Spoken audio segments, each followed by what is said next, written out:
So recently I went for a long ride and my phone died and I didn't exactly know where I was. I didn't have a cable on me to charge my phone and I didn't have a good USB charger. I had an old one that was sapping my battery of energy that I got rid of. But today I'm here to talk about the new Trickle charger / USB charging system I've installed onto my Hawk 250. I've been using it for a few days and I've tested it a bunch. So far so good, so let's talk about it. So the way this thing works, you plug it very simply right into your battery. See, the red terminal goes to red terminal, black terminal goes to black terminal, and you just screw it in like you would anything else. Has a little metal ring right there, fuse right there, and I lined mine through the bottom of the gas tank. You don't need to actually take the gas tank off, you can just push it up there. And this should work for any motorcycle that has an exposed battery like this. I know some motorcycles out there don't, but usually those are way higher end. They already have USBs in them anyway, so you're probably not watching this. So yeah, I routed it out under there, and then I have a connector right here. So this connector is connected to a dual USB port, and this is one of the important parts. It has a switch. So this switch also tells you the amps that, or the volts that your battery is currently running at, 12.7, and that's with it off. And if you read the manual,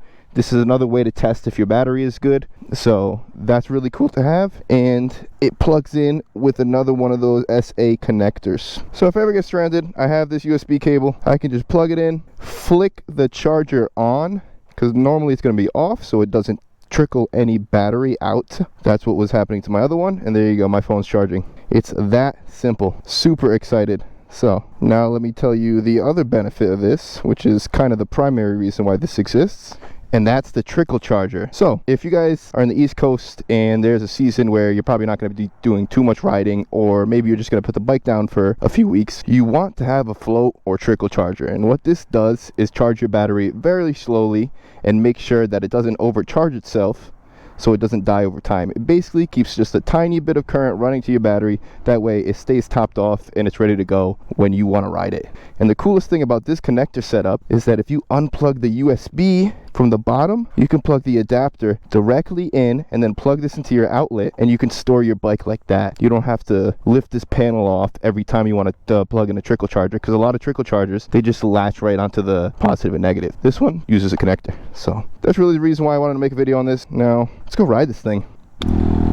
Back on the bike, going to explore some new places. My wrist and my hands still kind of hurt, but I have full range of motion for the most part. It just hurts to go through that range of motion. So everything is looking good. We're about 2 days removed from the hand injury, 3 days I think actually, and we're already seeing really good signs of progress. So I haven't been using it too much. Well, I mean, I guess I just haven't been going to the gym. I've been doing everything else.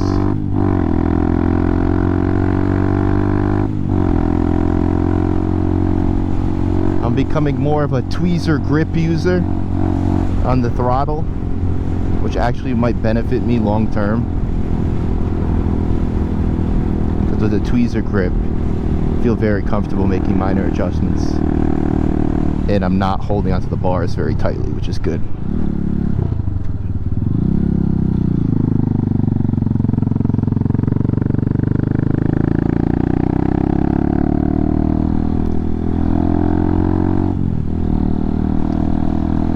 So yeah, let's find some new roads.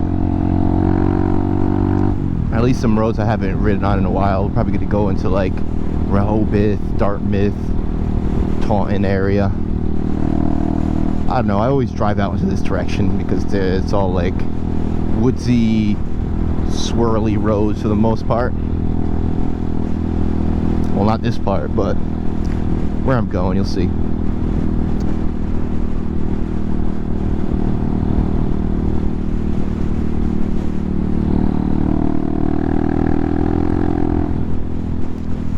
Today I checked the air pressure in my tires, and I don't remember what I put them at last time, but they were real low. They were like 24, 25, which is way too low for these Shinko 705s to be on the street with. That's insane. Sure, it's really grippy for any type of trails that I might have went on that I never actually went on with this bike, but it should be more like 35 to 40 psi. So maybe I could do a top speed run again, because I should be a little bit faster. It's a pretty big difference in the overall pounds per square inch. I was running damn near tubeless PSI. I remember setting it that low, so I hope I don't have a leak somewhere. Might have just been an overtime.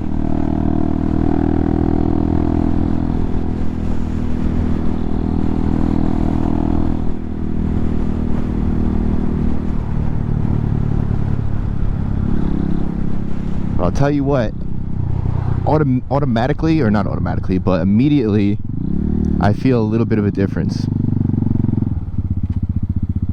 I feel more nimble, like my bike turns in a lot better. I noticed before the bike struggled to turn in a little bit, and I always kind of said it was the front tire being so big because of the big 21-inch, and obviously that is going to be a little bit harder to turn in than, you know, a street bike tire or like a sports bike tire. But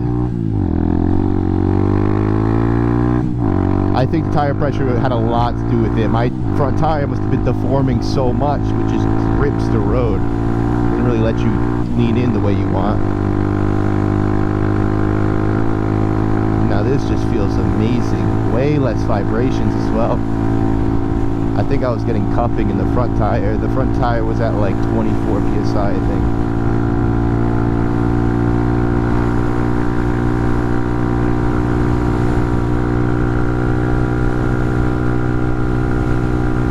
It's good.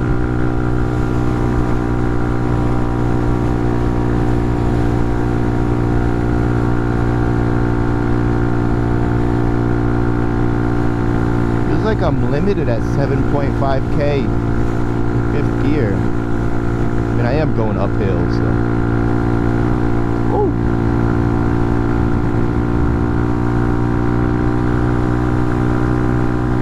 There we go, spinning up a little bit more. Now we're going downhill. Thank God.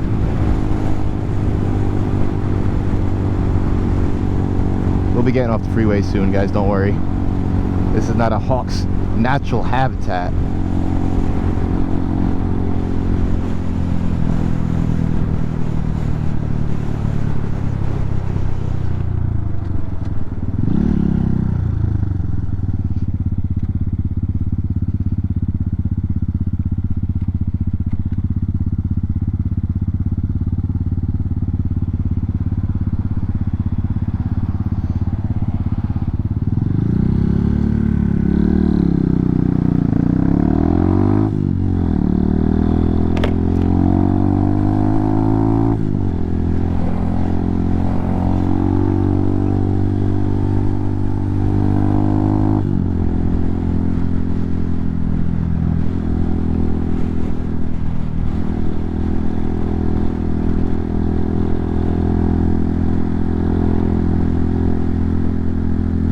I wish there was a way to transport a mountain bike on a motorcycle safely. Because if I were to like rack a mountain bike anywhere with the wheels like taken off, it's still like the frame could just bludgeon me at any point. Could end real bad. So might have to keep both hobbies separate. Tell me it wouldn't be awesome to ride a motorcycle up to like a mountain or some trails, and then put your mountain bike together and ride that on the trails, and take it apart, and then ride home on your dirt bike, your motorcycle.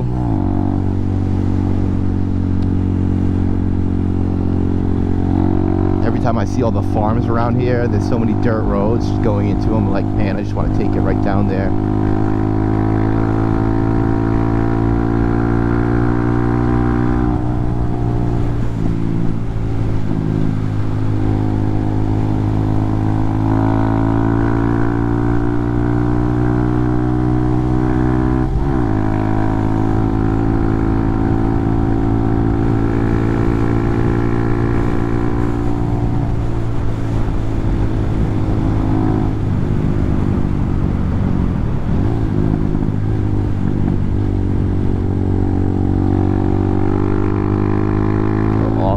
Turn. Gotta start paying attention to the cameras of turns and how that affects my grip. The more I pay attention to those little things now, the more it'll just become second nature, that I'll see it, analyze it, and already know how to react to it without like thinking about it.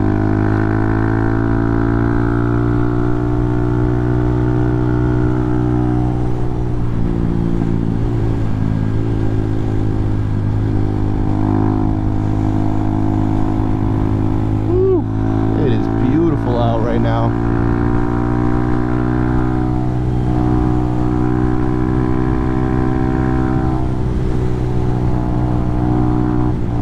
Man, the PSI made this bike feel so much better. I could understand the value of having it low if I was going to be doing more trail riding and stuff, but I put it at 35 for each one of them, and this feels outstanding. The bike just feels so much more nimble in turns. Like, I can make micro adjustments. Before, I felt like I had to put a lot of effort into standing my bike back up or that type of thing.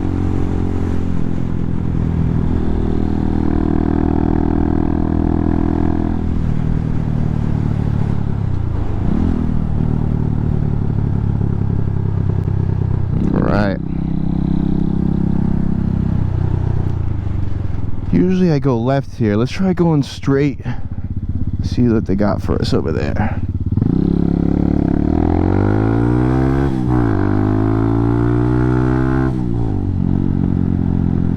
Never been down this road, so I don't want to speed too fast through it.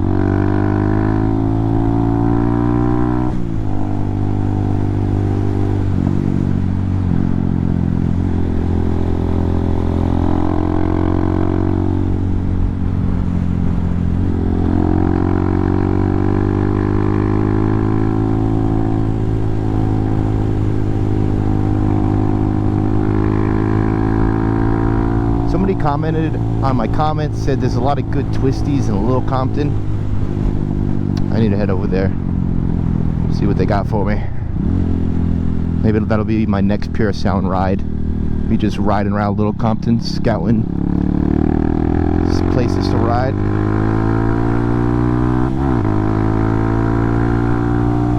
And then I'll do a motovlog there once I find some interesting areas.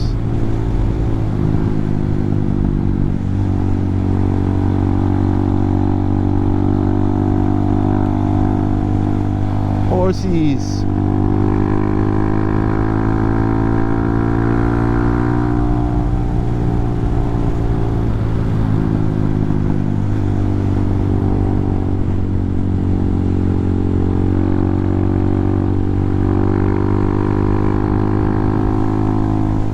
Oh yeah.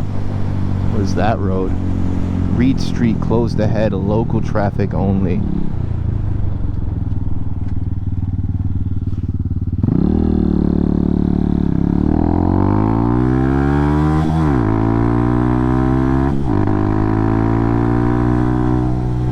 Is that a power lines trail? Oh, nope, that's somebody's driveway. I know there's power line trails around here somewhere. I just have no idea where or how gnarly they are. They should be rather clean.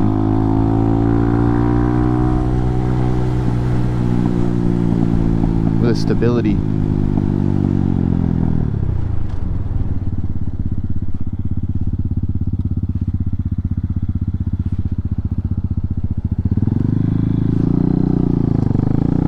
Follow the detour, I guess. I'm a sucker for some signage. Point me in the direction.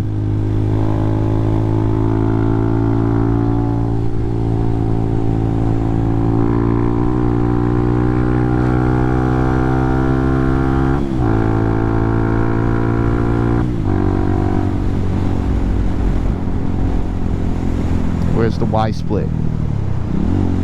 There it is. That sign was way too early. Oh, maybe it wasn't. That snuck up on me. Oh, there's some big boy houses over here.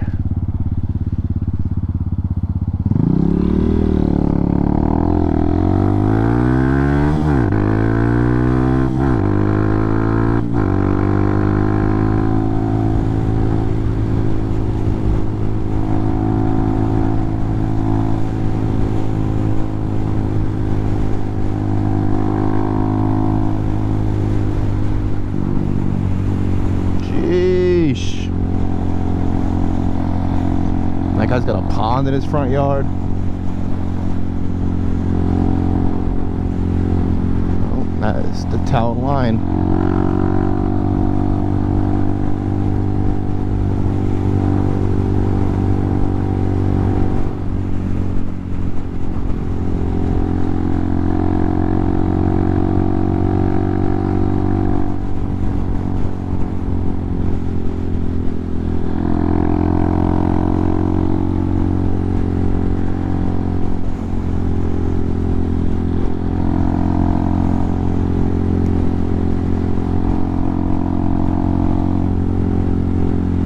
Sorry, I'm not talking too much, guys. I'm just enjoying the ride. Feels good to be back on the motorcycle.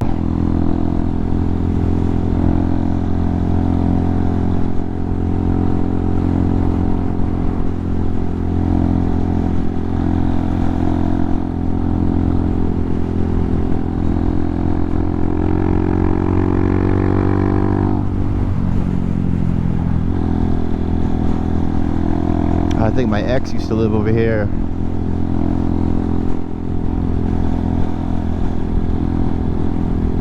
Oh, look at that tiny little car. My dad wants one of those. Little smart cars. My dad's a short dude. He's like 5'3". He'd be perfect for that thing. I'm just worried about the safety. A car like that, that thing gets hit by anything, it's turned into a ping pong ball.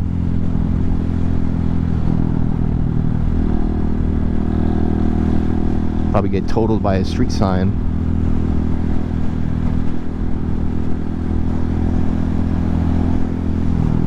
Man, looks like we're all straight road right now. What happened to my twisties?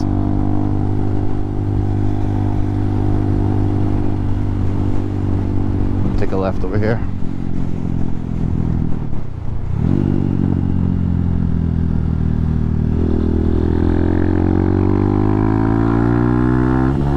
I wish we had more of in my neighborhood. In my town, there's such shitty zoning laws that there's like zero convenience stores or cafes inside neighborhoods. You have to go to downtown, you have to go to where all the stuff is. It'd be so cool if there was just like one cafe in the middle of our neighborhood that we go to every morning. I feel like there should be more community stuff like that, where the neighborhood gets together and it's not like the whole town go into like a strip where people from outside come, which is fine. I'm totally fine with people from outside, but it would feel more like community driven. You get to know the people around you better. Because when I was growing up, before like internet and social media and everything, I felt like everybody would just get together and do things because that was the only way to really like catch up with anybody. You'd have to get together, like your parents would get together with other parents, and then you'd meet new friends that way, and then they'd have cousins and you'd meet them, and like that's how you built your network. And now everybody's network is kind of like so set in stone already because you're able to just have social media to maintain it, that people don't really, most people, it feels like, don't really feel a need to ever be adding to their social network unless it's something that can benefit them in some way or another. Like before, you generally just want to find people that benefit you in the way that it's fun to hang around with them.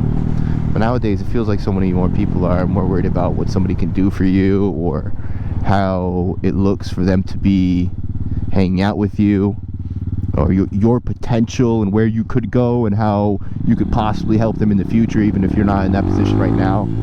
Like when everybody talks about the whole like you are who you surround yourself with, I think that's bullshit, to be honest.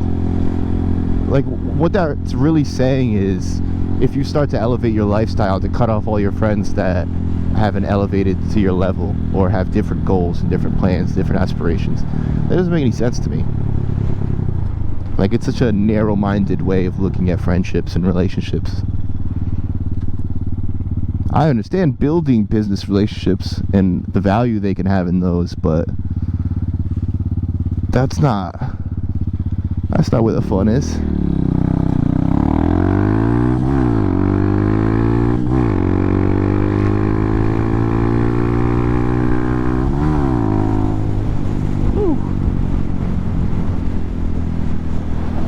I have no idea where I am.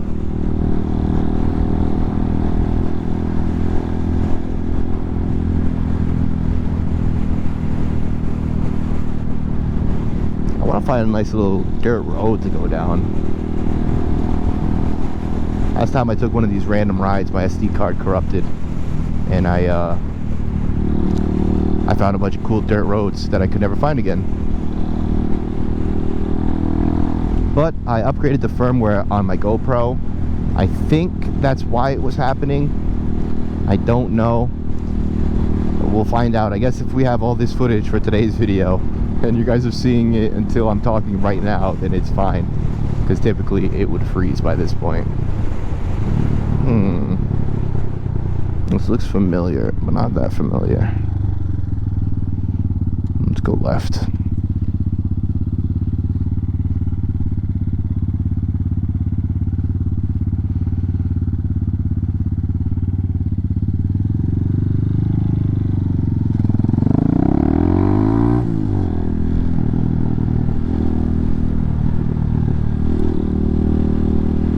Oh, I know exactly where I am. What the hell? How did I get over here? Alright. I guess that's a thing.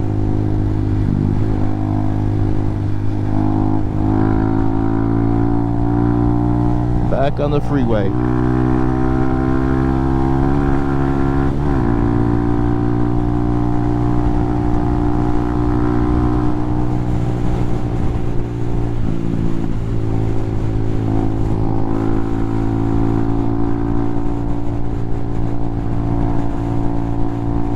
Be too close to this guy in front of me, because whoever's in the lane to the left of me oncoming won't be able to see me behind him, and so they might think it's time to turn in real quick right as he passes, and then there I am. Boom. So, a situation where you're in the two lanes next to each other like this, and somebody's going to want to cross quickly from the opposite lane, you're just going to make sure you're not on someone's ass, even in tough traffic. Because when the traffic's like bumper to bumper, but it's still moving, it's even more dangerous, because someone's going to try to shoot the gap. Because normally if they see a gap, they would be able to make it. But if there's a motorcycle in that gap, then you're fucked. If you're that motorcycle.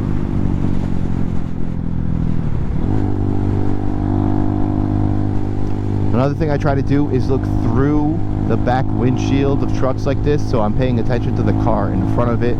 If I see any lights or any brake lights or any type of movement happening in front of it, I know to react to early, to not just react to the guy in front of me. That's something I learned from just driving cars and stuff. Always try to look as far ahead as possible while still scanning back.